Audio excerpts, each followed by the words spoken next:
Je viens d'apprendre la mort de Louv Resval. Apparemment, il serait mort d'une crise d'asthme sévère. Pour lui rendre hommage, j'ai vous passer quelques extraits d'une interview dont j'avais pris des screens que j'avais jamais posté et que ces interventions, j'avais trouvé ça super pertinent. Non, peu de gens flexent avec l'amour en vérité. Mais parfois avec les femmes, certains flex, tu vois. Certains flex, mais disent-ils la vérité de leur flexence? Flexent-ils avec les femmes comme ils prétendent flexer?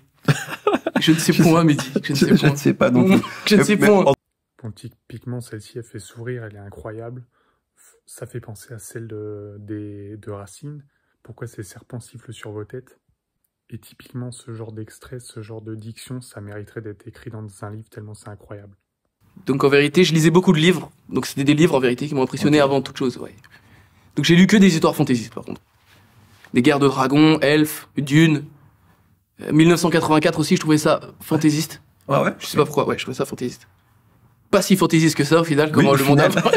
Et puis voilà, Louv Resval était fan de Star Wars, donc comment ne pas l'aimer? On avait exactement le même personnage préféré, la dualité d'Anakin. Anakin, c'est un peu le mythe d'Oedipe qui, à force de vouloir échapper à sa destinée, s'y est précipité. Toute l'histoire m'intéresse, mais particulièrement l'histoire d'Anakin, ouais. Pourquoi? Parce qu'elle est triste. Elle est vraiment triste de ouf. Et c'est quelqu'un de très émotif, je me considère comme quelqu'un de très émotif, j'aime beaucoup ce personnage en fait. Ok. C'est ces émotions qui l'ont bouffé et qui l'ont tué au final. L'amour ou la colère, ouais.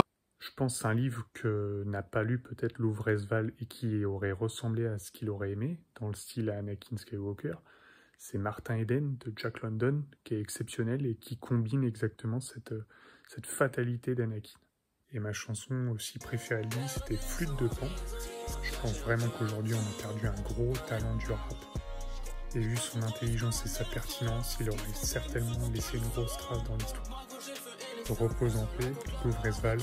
Et pour ceux qui regardent cette vidéo, mettez en commentaire votre son préféré pour ceux qui ne connaissent pas, pour leur faire découvrir ce rappeur.